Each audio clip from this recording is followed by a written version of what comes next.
오늘 아침 뉴스 연구소.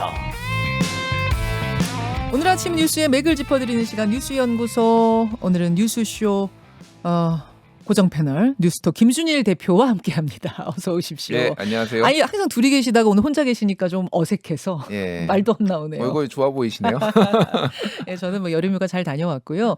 오늘 대체휴일날 아침에도 뉴스쇼는 생방송으로 진행합니다. 예. 김준일 대표 오늘은 단독 연구소네요. 예. 첫 뉴스부터 보죠.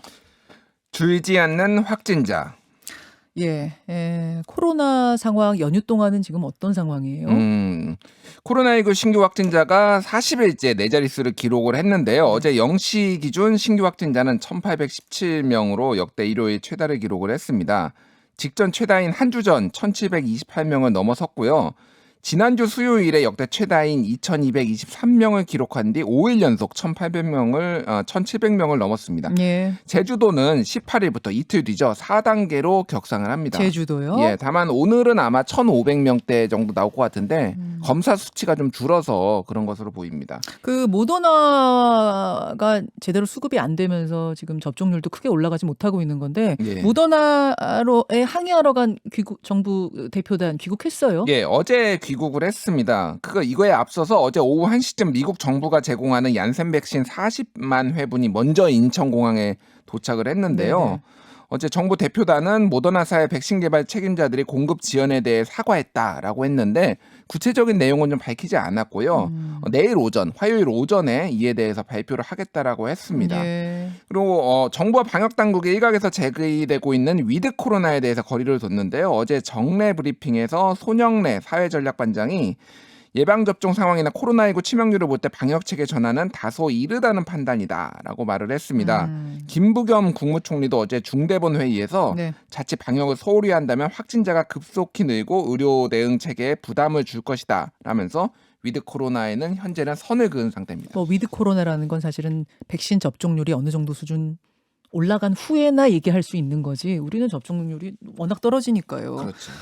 더 확산이 된다는 거예요, 전문가들 관측은? 그러니까 지금 일단은 지난주 감염 재생산 지수가 1.1이었는데 그 전주에 0.99. 그러니까 다시 올라간 거죠, 지금 예. 지난주. 그러니까 지금 이번 주 오늘까지 연휴 이런 거를 상황을 지금 봐야 된다라는 거고 지난 한 주간 국내 그 확진자 수가 1,780명이었습니다, 평균이. 네. 근데 그 전주에는 1,495명이었거든요. 284명이나 급증을 한 거예요. 그러네요. 그러니까 지금 뭐 많이 늘었다라고 볼 수가 있고 중환자 전담 병상도 전국에 810개 있는데 523개가 사용 중인데 점점 더 차고 있다. 네. 라고 하면 지금 방역을 내릴 상황은 아닌 거죠.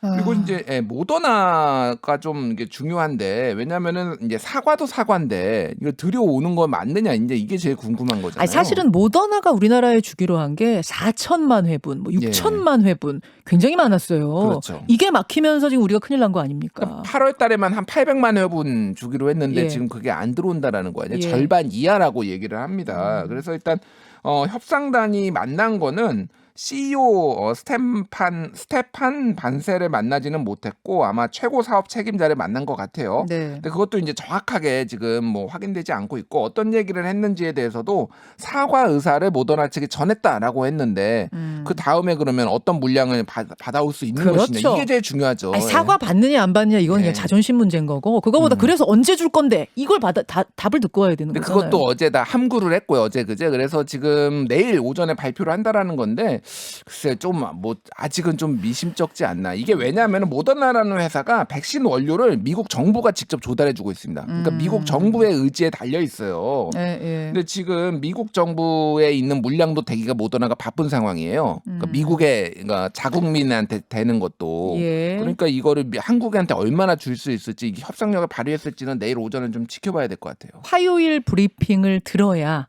정확한 협상 상황은 파악할 수가 있겠군요.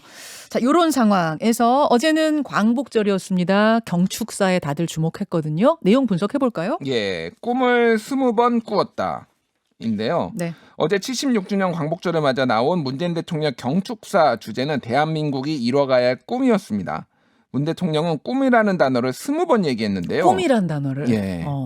네, 하지만 대북 대일 메시지는 구체적인 것이 없었습니다. 어제 대통령이 언급한 단어를 보면 꿈이 20번, 경제 18번, 네. 선진국가 평화 9번, 상생 5번, 미래 4번이 언급됐는데요. 이 꿈이 왜 이렇게 자주 나왔나? 그러면 지금 임기 종료 9개월을 맞았는데 극적인 외교 성과를 내기가 힘드니 좀 더 미래지향적인 추상적인 언어를 사용한 거 아니냐? 뭐 이런 얘기들이 좀 나오고 있어요. 예. 한편 항해무장 독립투사였던 홍범도 장군의 유해가 카자흐스탄에 떠나 어제 오후 7시 30분쯤 서울공항에 도착을 했고요. 네. 8시 50분에 봉환식이 전국에 생중계가 됐습니다. 서울공항에는 문재인 대통령 부부와 서훈 국가안보실장, 유영민 대통령 비서실장, 서우 국방부 장관 등이 영접을 했는데요. 네. 봉환식 이후 유해는 곧바로 대전 현충원으로 이동했습니다. 그래요. 그런가 하면 김원웅 광복회장의 경축선 어떨 것인가에도 많이들 주목했는데 예. 대통령의 메시지하고 광복회장의 메시지가 좀 달랐던 것 같아요.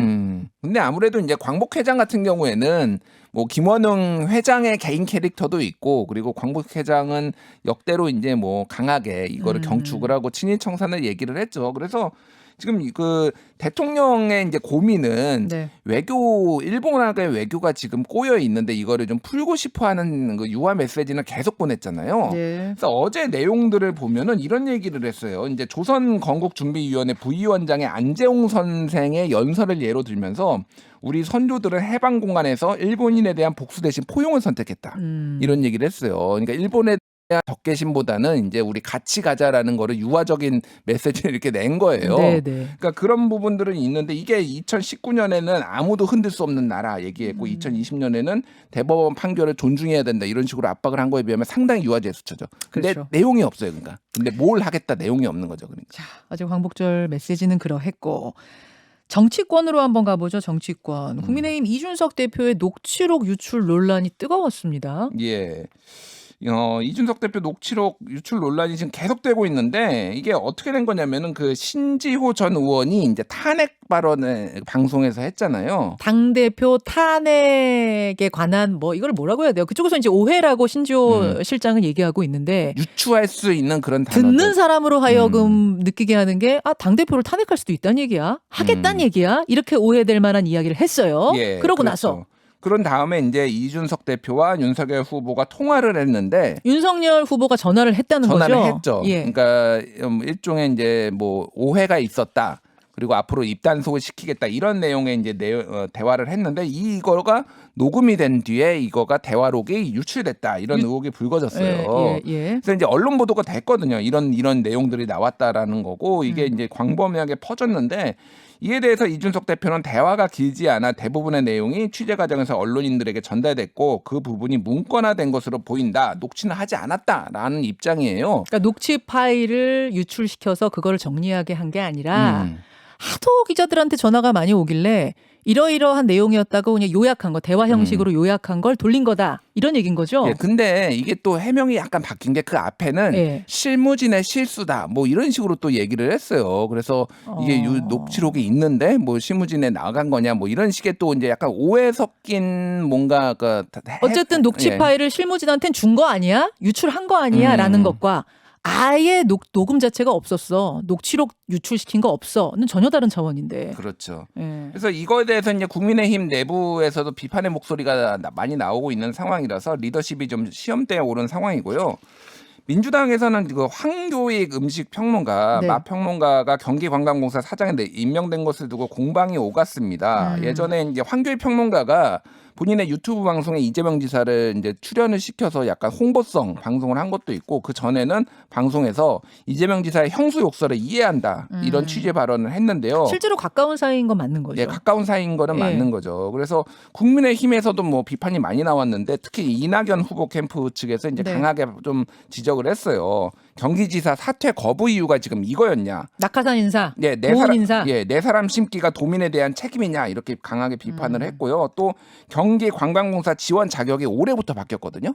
작년까지 있는데 올해부터 바뀌어가지고 이게 그러면 지금 바뀌기 전 저 기준이면은 황교익 씨가 될 수 없는 건데 없는 거예요. 없는 거예요. 그러니까 공무원 민간 경력 15년 이상으로 관련 경력 8년 이상 그리고 박사학위 소지자는 12년 이상으로 관련 경력 5년 이상 이런 예, 식으로 좀 기준이 높았어요. 근데 이것이 이제 완화됐는데 이게 경기도 측에서는 이미 2018년부터 이미 완화를 했다 지적이 있어 와서 근데 적용이 공교롭게 올해부터 된 것이다. 황교익 씨를 위해서 한 게 아니다. 그런 해명인 예, 거고. 그런 해명인데 낙하산 인사가 아니라 그냥 뽑았는데 1등이 황교익 씨인 거다라는 게 이쪽 해명인 거고. 경기도 측 해명인 거죠. 그래서 뭐 현근택 그 변호사가 이제 캠프 대변인인데 방송에 나와가지고 네. 뭐 막칼럼 쓰고 유튜브도 하고 맛집도 많이 발굴했는데 이런 사람이 뭐 전문성이 있는 걸로 볼 수 있지 않냐 이런 식으로 이제 취지의 발언도 했는데 바깥에서는 이거는 낙하산이다라고 이제 보는 사람들이 많은 근데 거죠. 이 타이밍에 이재명 지사가 낙하산 인사를 해가지고 얻는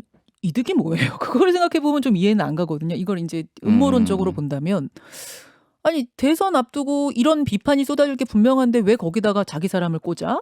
그 뭐가 득인데? 이거는 잘 이해가 안 가서 그런가 하면은 또 한편으로 보면 이렇게 나를 위해서 충성하면 어쨌든 한 자리를 준다는 걸 보여주는 사례로 이런 거 아니겠느냐? 또 이렇게 추정하는 분들도 계셔가지고 예. 요 얘기는 오늘 2부에 뉴스닥 있거든요. 거기서 한번 해보겠습니다. 현근택 변호사도 우리 패널이시니까요. 거기서 직접 얘기 들어보죠. 수고하셨습니다. 감사합니다. 김현정의 뉴스쇼는 청취자 여러분의 참여로 이루어집니다. 트위터, 페이스북, 레인보우 게시판, 그리고 단문 50원, 장문 100원의 유료 문자 샵 1212, 우물정 1212 통해 참여하실 수 있습니다. 김현정의 뉴스쇼, 여러분과 함께 만듭니다.